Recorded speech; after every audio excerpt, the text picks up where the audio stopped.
Jangan lupa like, komen, dan subscribe channel YouTube TVRI Bengkulu dan nyalakan lonceng notifikasinya.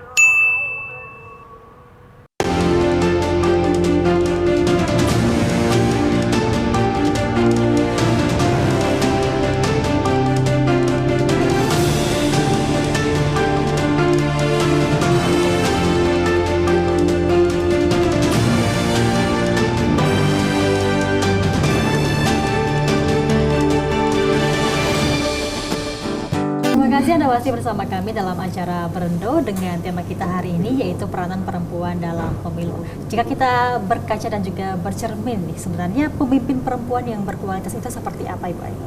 Iya, jadi berkualitas tentunya baik ya, baik dari tutur kata, komunikasi, berpakaian ya.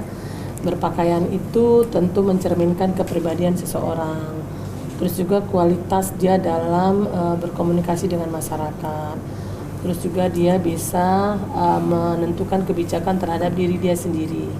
Karena kita menjadi suatu gambaran perempuan berkualitas itu acuan kita.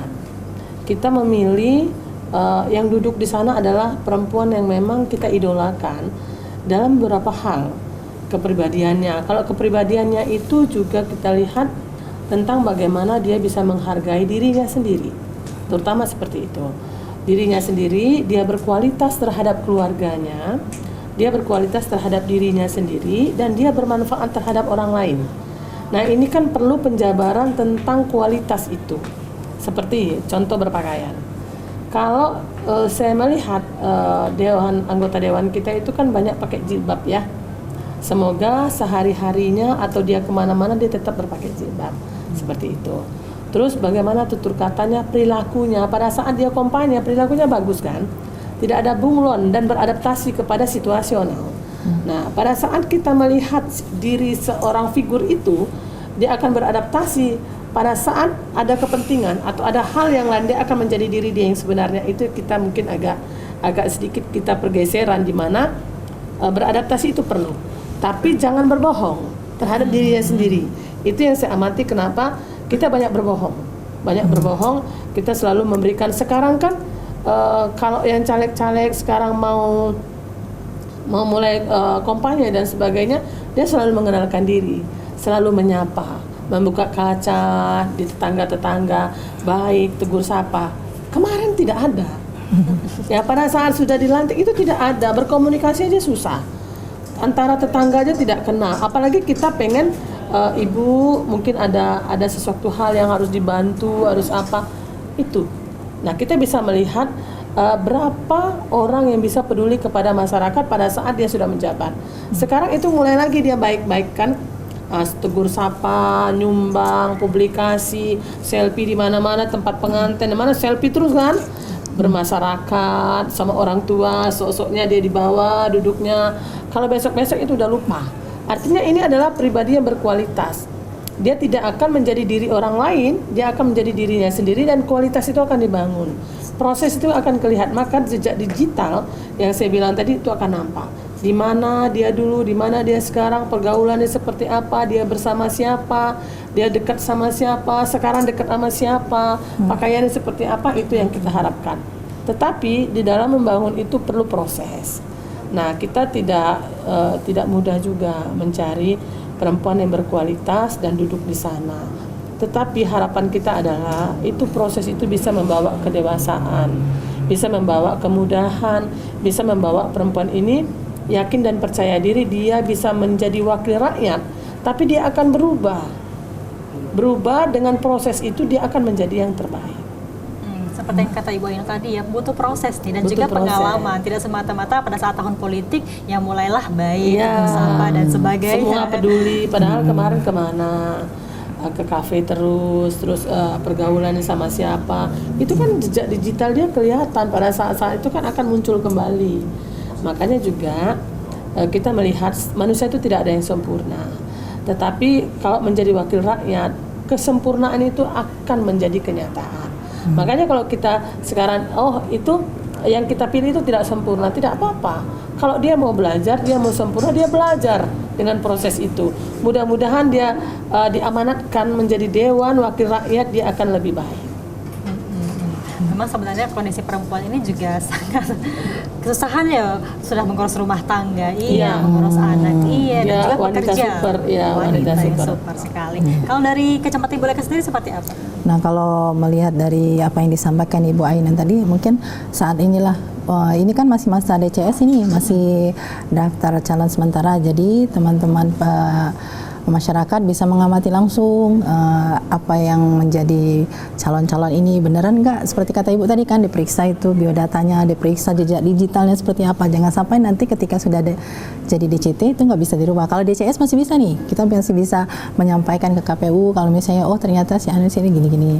Tapi kalau sudah DCT nggak bisa lagi. Nah, itu fungsi peran dari masyarakat untuk menjadi pengawas itu tadi. Dan juga nanti kalau misalnya pas pemilihan, teman-teman juga harus cerdas, mau lihat pilih orang itu harus yang berkualitas seperti Ibu tadi Bu ya. Jangan sampai kita nanti ketika sudah pilih nyesal memilihnya aja, itu kan tidak enak karena lama menyesalnya 5 tahun. Nah, penderitaannya 5 tahun, sayang kan. Makanya kalau kata orang tuh lihat dulu backgroundnya, cari tahu dulu sebenarnya orangnya seperti apa. Dan yang lebih mudah seperti Ibu bilang tadi, jejak digitalnya itu yang lebih bisa. Kalau di luar Bengkulu ya, ketika mencari pekerjaan itu kan sekarang jejak digitalnya diperiksa. Begitu juga dengan calon dewan kita, kita periksa juga jejak digitalnya. Sejauh ini aman-aman saja boleh kan? Kalau sekarang masih aman aja. Masih aman-aman saja ya. Kalau kata orang nih ya, kalau misalnya di tahun-tahun politik seperti ini, kalau misalnya sudah masuk musim money politik nih ya, ambil uangnya tapi pilih orang, sebenarnya salah juga. Jangan. Ya. Nggak ambil uangnya, nggak juga pilih orang ya. Jangan, itu jadi salah kalau gitu. Jadi salah. Tapi kalau dari Ibu Ena sendiri, kendalanya sejauh ini seperti apa sih Bu dalam perempuan sendiri ya untuk terlibatannya sebagai pemimpin? Kadang-kadang nih orang berstigma kalau misalnya perempuan itu sudah masuk ke ranah kepemimpinan itu cuma sebagai boneka saja ya. Tidak Itu bisa pengambil sebenarnya keputusan. tergantung perempuannya ya. Kalau saya melihat tergantung kepala daerah juga yang mengambil kebijakannya seperti apa. Ibaratnya dalam satu pemerintahan itu, apakah kepala daerah ini memang sudah memenuhi kuota itu atau tidak. Kalau dilihat memang tergantung kebijakan, bukan kualitas perempuan itu. Sebenarnya perempuan ini banyak loh yang berkualitas, banyak yang memang bisa bekerja dan cerdas, itu banyak sekali. Tapi dia tidak mau ribet, tidak mau dia ribet dalam masalah-masalah yang membohongi diri sendiri. Ibaratnya belum tentu perempuan berkualitas secara akademis dia bagus, ke masyarakat dia bagus, belum tentu dia mau berpolitik. Karena mungkin ada pergeseran yang akan dia lewati. Nanti saya berbohong, saya nggak bisa menepati janji, gitu kan. Nanti akan menjadi begini-begini. Itu banyak pilihan. Dan memang kaum perempuan kita memang kesadaran berpolitik itu belum banyak. Sehingga yang ada sekarang orang yang memang berani, tapi dia belum bisa memenuhi syarat yang kita sebutkan tadi. Banyak sekali pendatang-pendatang baru yang memang dia mau berpolitik, tapi ada hal-hal yang belum terpenuhi. Untuk itu memang kita memang harus berjuang lagi ya. Bukan berarti perempuan di Bengkulu ini tidak berkualitas, banyak sekali yang berkualitas, tapi mereka tidak mau ribet. Benar-benar banyak pikiran ya, namanya perempuan gitu. Tapi sebenarnya budaya patriarki itu juga sudah mulai tidak diberlakukan lagi ya Ibu Leka? Ya, pelan-pelan ya, kita mungkin untuk merubahnya pelan-pelan ya. Namanya budaya itu sudah melekat gitu kan. Jadi kadang-kadang itu laki-laki merasa ketika pemimpinnya perempuan tuh agak minder atau gimana, padahal enggak juga sih ya. Ketika kita berpikir semuanya sama, tergantung kualitas dari diri masing-masing, tentu apa yang menjadi outputnya pun sama dengan apa yang menjadi kebijakan laki-laki. Kadang tuh ketidakpercayaan kali Bu ya, kadang laki-laki itu kurang percaya pada perempuan. Dan padahal juga mental yang kuat tadi seperti Ibu yang bilang ya. Kadang-kadang perempuan ini sensitif ya, dan juga mudah baper nih.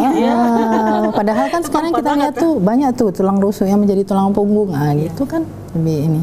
Waduh, ya, tulang rusuk jadi tulang punggung ya. Jangan digoda dikit baper.